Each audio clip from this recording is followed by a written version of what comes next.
Selamat datang. Pernah nggak sih Anda merasa ada yang aneh atau mungkin ada yang salah dengan fondasi dunia modern kita sekarang?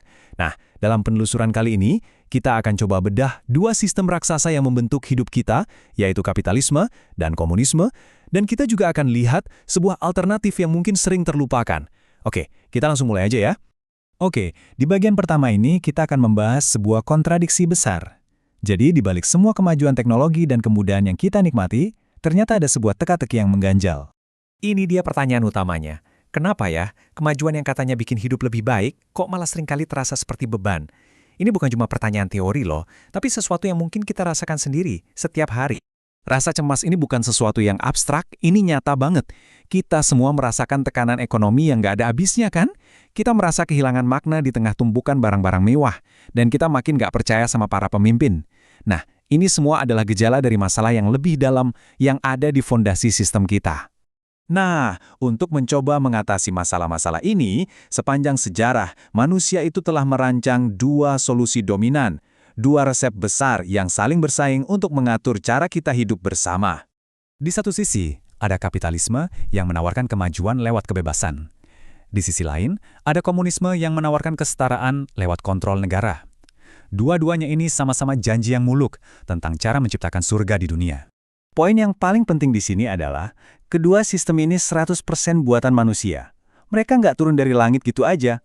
Mereka lahir dari revolusi, pemikiran, dan keyakinan bahwa akal manusia itu sudah cukup untuk merancang sebuah masyarakat yang sempurna. Dan ini dia bagian yang paling menarik. Ternyata di balik permusuhan keduanya, kita menemukan sebuah hubungan tersembunyi, sebuah kesamaan yang cukup mengejutkan. Kutipan ini benar-benar menangkap ambisi besar yang sama di antara keduanya. Baik kapitalisme maupun komunisme, pada dasarnya sama-sama percaya banget sama kekuatan rekayasa sosial. Mereka yakin manusia bisa kok menciptakan utopia versinya sendiri. Dan disinilah letak kesamaan yang mengejutkan itu. Coba deh perhatikan.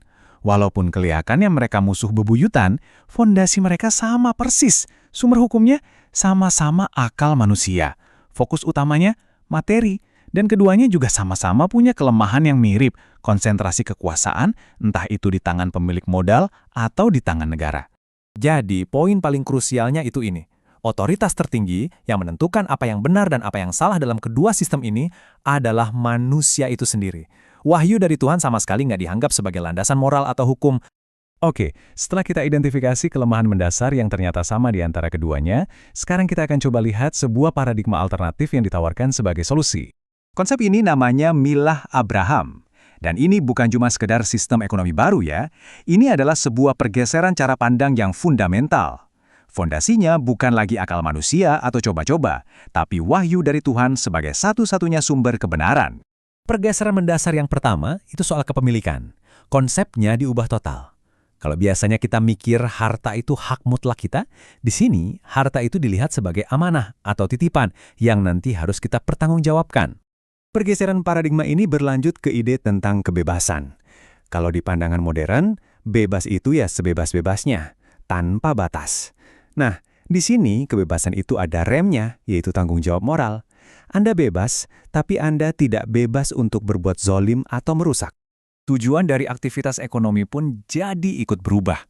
Pertanyaannya bergeser, bukan lagi sekedar gimana caranya dapat untung sebanyak-banyaknya, tapi menjadi apakah cara saya mendapatkan keuntungan ini benar dan adil? Beda banget kan fokusnya? Gambar ini nunjukin dengan jelas perbedaan tujuan akhir dari tiap sistem. Kapitalisme mengukur sukses pakai PDB, komunisme pakai kontrol produksi. Sementara itu, Milah Abraham mengukur kesuksesan dengan tegaknya keadilan dan tersebarnya rahmat untuk semua makhluk. Jadi, semua analisis ini pada akhirnya membawa kita pada satu pilihan terakhir yang sangat-sangat penting. Pilihan tentang di atas fondasi mana kita mau berdiri. Coba kita ringkas ya. Kapitalisme dengan kebebasan absolutnya, ujung-ujungnya bisa menciptakan tirani pasar. Komunisme dengan kesetaraan yang dipaksakan bisa menciptakan tirani negara. Nah, Milah Abraham ini menawarkan jalan ketiga, menyeimbangkan keduanya di bawah bimbingan wahyu untuk mencapai keadilan yang sejati. Artinya apa? Artinya seluruh perdebatan politik selama ini jadi harus kita lihat ulang. Isunya bukan lagi sekedar mana yang lebih baik, kiri atau kanan. Isunya sekarang jauh lebih dalam. Siapa atau apa yang berhak jadi sumber kebenaran kita? Dan kita akhiri penelusuran ini dengan satu pertanyaan pamungkas. Setelah melihat berbagai eksperimen yang sudah dilakukan manusia, apakah kita benar-benar yakin kalau akal kita saja sudah cukup? Ataukah jangan-jangan semua krisis yang kita hadapi sekarang ini adalah sebuah tanda bahwa kita butuh petunjuk yang lebih tinggi? Nah, ini adalah sebuah pertanyaan untuk kita renungkan bersama.